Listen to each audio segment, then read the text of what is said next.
त्रिकोणीय संघर्ष इस सीट पर देखने को मिलेगा। हालांकि बाजी कौन मारेगा ये फिलहाल भविष्य के गर्भ में, लेकिन सुखराम बिश्नोई कांग्रेस के आधिकारिक प्रत्याशी होंगे, यह तय हो गया है। वहीं सिरोही से संयम लोढ़ा पर दाव खेला है। निर्दलीय विधायक, मुख्यमंत्री के सलाहकार लगातार अपने तीखे तेवरों के लिए जाने जाते हैं। एक बार फिर से रोचक मुकाबला देखने को मिलेगा। ओटाराम देवासी जो कि बीजेपी के प्रत्याशी हैं वर्सेस संयम लोढ़ा जो कि अब कांग्रेस के आधिकारिक प्रत्याशी हो गए। वहीं आगे नजर डालें तो खेरवाड़ा से दयाराम परमार पर विश्वास जताया गया है। मावली से पुष्करलाल डांगी को चुनावी मैदान में उतारा है।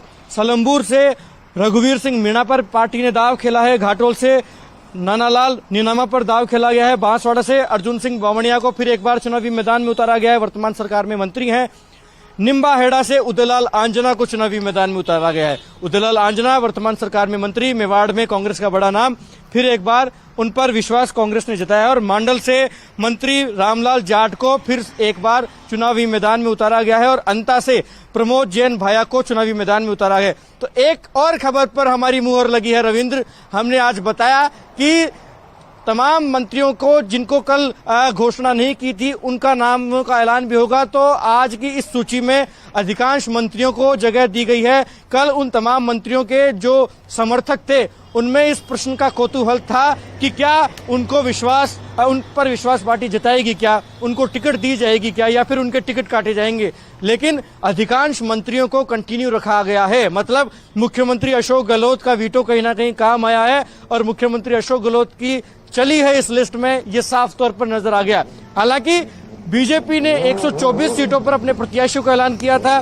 कांग्रेस ने कल 33 नामों का ऐलान किया और आज 43 नामों का ऐलान किया है। हालांकि अभी भी कांग्रेस कहीं ना कहीं बीजेपी से पिछड़ रही है, लेकिन ये बहुत रोचक हो गया क्योंकि कांग्रेस पार्टी ने भी अपने तमाम दिग्गजों को चुनावी मैदान में उतार दिया। अब कहीं ना कहीं कई सीटों पर स्थिति क्लियर भी हो गई है, लेकिन अगले 1 से 2 दिनों में राष्ट्रीय लोकतांत्रिक पार्टी भी कुछ सीटों पर अपने प्रत्याशियों का ऐलान करेगी, जो कि त्रिकोणीय संघर्ष पैदा करने वाली स्थिति होगी। हालांकि कितनी सफलता मिलेगी ये भविष्य के घर में है, लेकिन कांग्रेस ने भी अपने तमाम 43 योद्धाओं को आज चुनावी मैदान में उतार दिया है। अष्टमी का दिन है, ऐसे में तमाम नेता अब अपने अपने समर्थकों के बीच पहुंच रहे हैं। जश्न का माहौल होने वाला है कांग्रेस में, लेकिन विरोध की खबरें निकलती हैं क्या, ये देखने वाली बात होगी। क्योंकि हमने देखा कि कांग्रेस की पहली सूची का ऐलान होने से पहले ही, चुनाव समिति की बैठक होने से पहले ही राष्ट्रीय राजधानी में जमकर बवाल काटा गया, जिसका सामना करना पड़ा गौरव गोगोई जो कि स्क्रीनिंग कमेटी के चेयरमैन हैं। सामना करना पड़ा विरोध का मुख्यमंत्री अशोक गहलोत को जोधपुर हाउस से निकलते समय।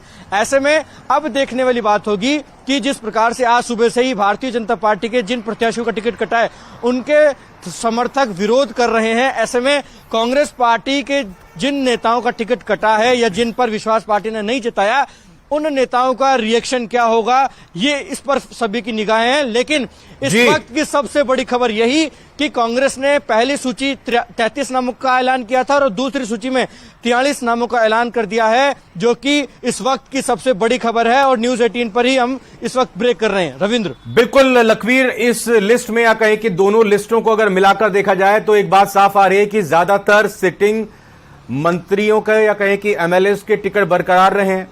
दूसरी तरफ यह भी बात निकलकर सामने आई कि जो निर्दलीय थे और उन्होंने मदद की थी कांग्रेस में सरकार बचाए रखने में, उन लोगों के टिकट कांग्रेस से दिए गए हैं। तो ये बड़ी बातें हम कह सकते हैं। कुल मिलाकर जो कहा जा रहा था, कयास लग रहे थे, उसी तर्ज पर यहां टिकटों का बंटवारा कांग्रेस में अभी तक इन 43 और 33 सीटों को जोड़ दिया जाए तो दिखाई दे रहा है। लेकिन सबसे बड़ी बात यह है कि कांग्रेस पार्टी ने एक सिटिंग विधायक, महिला विधायक की टिकट काट दी है। और अब देखने वाली बात यह होगी कि जिन विधायकों की और मंत्रियों की रिपोर्ट नेगेटिव थी, जिनकी रिपोर्ट से जनता संतुष्ट नहीं थी, जो निष्क्रिय रहे थे और एंटी इनकम्बेंसी जिन नेताओं के खिलाफ पनप रही थी, उन पर भी विश्वास जताया गया है। ऐसे में रिएक्शन क्या होगा कार्यकर्ताओं का और जनता का, क्या इसका नुकसान कांग्रेस को उठाना पड़ेगा, ये फिलहाल भविष्य के गर्भ में है।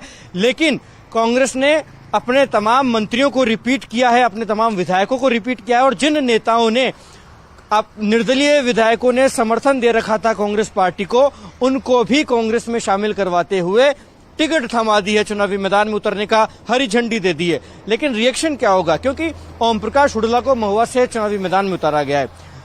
किरोड़ीलाल मीणा भारतीय जनता पार्टी के बड़े नेता होने के साथ साथ मीणा समाज के भी बड़े नेता है और वो बीजेपी में लगातार उनकी वापसी के लिए विरोध कर रहे थे, लेकिन कांग्रेस ने उन पर विश्वास जताते हुए अपना प्रत्याशी बना दिया। ऐसे में कांग्रेस के स्थानीय नेताओं का स्टैंड क्या होगा, क्या वो उनका स्वागत करेंगे, क्या वो उनका खिलाफत करेंगे, ये फिलहाल देखना दिलचस्प होगा, क्योंकि उनकी टिकट से पहले ही कांग्रेस मुख्यालय के बाहर जमकर विरोध हुआ है।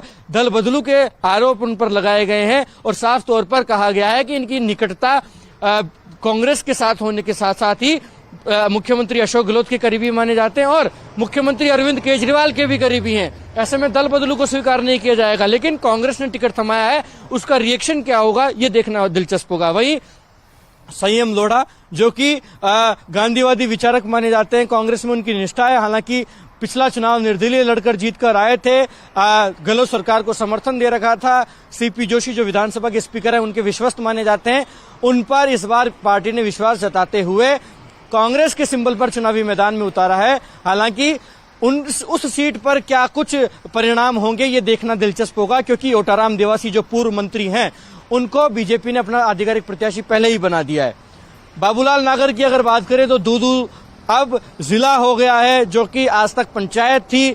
ऐसे में दूदू पर वो कांग्रेस के आधिकारिक प्रत्याशी घोषित हो गए हैं, तो दूदू विधानसभा के जो वोटर हैं और कार्यकर्ता हैं वो उनका क्या स्वागत करेंगे या फिर किसी प्रकार की कोई विरोधी लहर वहां देखने को मिलेगी, ये भविष्य के गर्भ में है। लेकिन तमाम वर्तमान विधायकों और मंत्रियों पर विश्वास कांग्रेस ने जताया है और चुनावी मैदान में उतारा है। तो मुख्यमंत्री अशोक गहलोत जिस प्रकार से वीटो कर रहे थे, तमाम विधायकों को रिपीट करवाने के लिए बैटिंग कर रहे थे, उन तमाम विधायकों को इस लिस्ट में जगह मिली है। लेकिन सबसे बड़ी खबर यह है कि जिन 3 नेताओं पर अनुशासनहीनता के मामले में 25 सितंबर की घटना का मैं जिक्र कर रहा हूं रविंद्र जी, जिन नेताओं को अनुशासनहीनता के नोटिस थमाए गए थे, वो तीनों नेता मंत्री शांति धारीवाल, महेश जोशी और धर्मेंद्र सिंह राठौड़, तीनों नेताओं का नाम इस सूची में शामिल नहीं है। ये इस वक्त की सबसे बड़ी खबर है, क्योंकि इन तीनों नेताओं को टिकट दिलवाना मुख्यमंत्री अशोक गहलोत चाहते हैं, लेकिन दूसरी सूची में तो जगह नहीं दी गई है। हालांकि क्या भविष्य में या आने वाली सूचियों में इन तमाम नेताओं का नाम शामिल होगा ये देखना दिलचस्प होगा, लेकिन फिलहाल तो कांग्रेस कंट्रोवर्सीज में पड़ना नहीं चाहती, इसलिए इन तीनों नेताओं की सीटों को होल्ड पर रखा गया और इन तीनों नेताओं की सीट पर आधिकारिक ऐलान फिलहाल नहीं हो पाया। तो कांग्रेस ने कल एक स्ट्रैटेजी के तौर पर बड़ा काम किया। कांग्रेस ने 33 नामों का ही सिर्फ ऐलान किया, जबकि भारतीय जनता पार्टी अब तक 124 नामों पर अपने प्रत्याशियों का ऐलान कर चुकी है, तमाम 124 सीटों पर। वहीं कांग्रेस ने 33 नामों में भी उन नामों को ही जगह दी जो कि नॉन कंट्रोवर्शियल थे, जो कि बड़े चेहरे थे और जिनके टिकट लगभग तय थे। लेकिन आज की जो सूची जारी हुई उसमें तमाम उन मौजूदा मंत्री और विधायकों को जगह दी गई है जिनको कि कल जगह नहीं मिली थी। और इन तमाम मंत्रियों और विधायकों के समर्थकों में कल इस प्रकार का सवाल था कि क्या मंत्री जी की विधायक